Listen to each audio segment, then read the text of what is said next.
బండి సంజయ్ ఇవాల్టి నుంచి ప్రజాహిత యాత్ర మొదలు పెట్టబోతున్నారు. మోదీ మూడోసారి ప్రధాని కావడమే లక్ష్యంగా తన పార్లమెంటు పరిధిలోని నియోజకవర్గాల్లో యాత్ర చేపట్టబోతున్నారు. మొదటి విడతలో వేములవాడ, సిరిసిల్ల నియోజకవర్గాల్లో యాత్ర ఉండబోతోంది. మొదటి విడతలో సిరిసిల్ల, వేములవాడ నియోజకవర్గాల్లో 119 కిలోమీటర్లు యాత్ర చేయబోతున్నారు.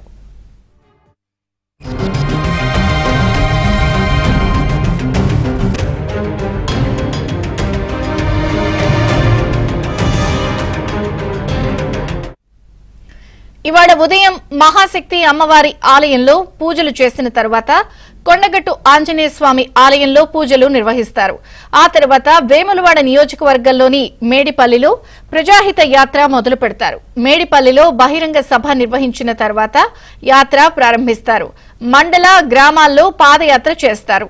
ఈ నెల 15 వరకు మొదటి విడత ప్రజాహిత యాత్ర ఉంటుంది.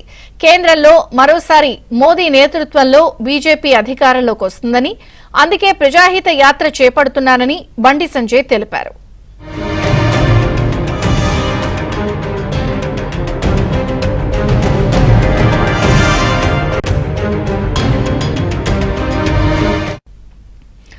మోదీ మూడోసారి ప్రధాని కావడమే లక్ష్యంగా బండి సంజయ్ యాత్ర చేపడుతున్నారు. నేటి నుంచి ఆయన ప్రజాయాత్ర పేరుతో యాత్ర మొదలు పెడుతున్నారు. కరీంనగర్ లోక్సభ పరిధిలో మరిన్ని వివరాలు మా ప్రతినిధి శ్రీనివాస్ అడిగి తెలుసుకుందాం. శ్రీనివాస్.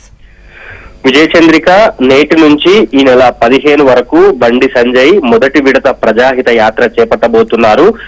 తన కరీంనగర్ పార్లమెంటు పరిధిలోని 7 నియోజకవర్గాల్లో కూడా ఈ యాత్ర కొనసాగుతుంది. అయితే మొదటి విడతలో వేములవాడ నియోజకవర్గం, సిరిసిల్ల నియోజకవర్గం, ఈ 2 నియోజకవర్గాల్లో మొదటి విడతలో 119 కిలోమీటర్ల పాదయాత్ర ఆయన చేయబోతున్నారు.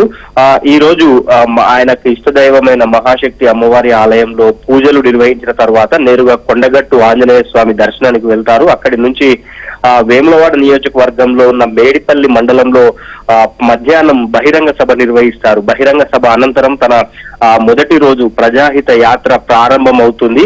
మండల, పట్టణ, అలాగే గ్రామాల్లో ఆయన ప్రజాహిత యాత్ర మొదలు చేయబోతున్నారు. సో మొత్తంగా మొదటి విడతలో ఈ 2 నియోజకవర్గాలు పూర్తయ్యేలా ఇప్పటికే రూట్ మ్యాప్ సిద్ధం చేశారు పార్టీ శ్రేణులు. 15 నుంచి 18 వరకు యాత్రకు విరామం ఇచ్చి ఢిల్లీలో జరుగుతున్న ప్రత్యేక సమావేశాల్లో, పార్టీకి సంబంధించిన ప్రత్యేక సమావేశాల్లో పాల్గొనేందుకు ఆయన ఢిల్లీ వెళ్తారు. ఆ తర్వాత ఈ నెల 20 నుంచి కంటిన్యూగా పార్లమెంట్ ఎన్నికలు అయ్యే వరకు ఆయన 7 నియోజకవర్గాల్లోనే ఉండబోతున్నారు. బీజేపీ తిరిగి మూడోసారి అధికారంలోకి రావాలని, ప్రధాని మోదీకి కరీంనగర్ అంతా అండగా ఉండాలని ఆయన ప్రజాహిత యాత్ర చేయబోతున్నారు. ఇప్పటికే ఆయన యాత్రకు సంబంధించి ఏ గ్రామానికి ఏమేమి అంటే ప్రతిపక్షాలు కరీంనగర్ పార్లమెంట్ కు బండి సంజయ్ ఏం చేశారని విమర్శిస్తున్న సమయంలో తాను ఏమేం చేశానో ఒక వాల్ పోస్టర్ తో పాటు ఒక భారీ ఫ్లెక్సీని ప్రతి గ్రామంలో ఒక 3-4 చోట్ల ఏర్పాటు చేశారు. దాని తర్వాత బండి సంజయ్ అయోధ్య రామ మందిరానికి సంబంధించి ఒక ప్రత్యేక ప్రతిమలను కూడా ప్రతి ఇంటికి 4 లక్షల ప్రతిమలను కూడా ఇంటికి పంపిణీ చేస్తున్నారు. సో మొత్తంగా ఆయన చేపట్టిన యాత్ర అంటే బీజేపీ అధ్యక్షుడిగా ఉన్నప్పుడు చేపట్టిన ప్రజా సంగ్రామ యాత్ర తర్వాత నేరుగా బండి సంజయ్ ఇప్పుడే అన్ని నియోజకవర్గాల్లో ఈ పర్యటన చేస్తున్నారు. సో ఆయన పర్యటన కూడా కొంత ఆసక్తిగా మారింది. విజయచంద్రిక. Thank you Srinivas.